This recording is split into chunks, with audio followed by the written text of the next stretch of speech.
The replication of DNA begins at a sequence of nucleotides called the origin of replication.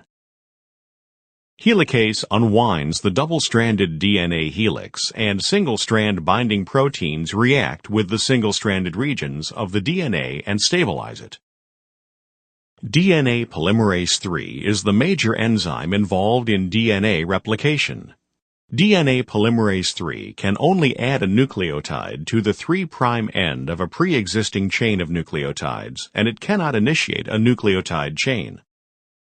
Therefore, an RNA polymerase, called a primase, constructs an RNA primer, a sequence of about 10 nucleotides complementary to the parent DNA.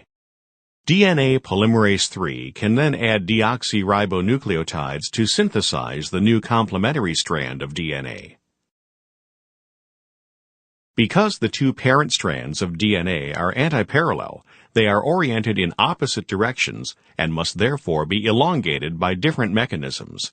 The leading strand elongates toward the replication fork by adding nucleotides continuously to its growing 3' end. In contrast, the lagging strand, which elongates away from the replication fork, is synthesized discontinuously as a series of short segments called Okazaki fragments. When the DNA polymerase III reaches the RNA primer on the lagging strand, it is replaced by DNA polymerase I, which removes the RNA and replaces it with DNA. DNA ligase then attaches and forms phosphodiester bonds.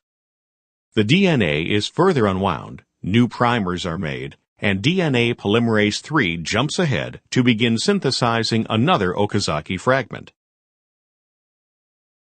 For simplicity, DNA polymerase III has been depicted as separate units, one acting on the leading strand and the other acting on the lagging strand.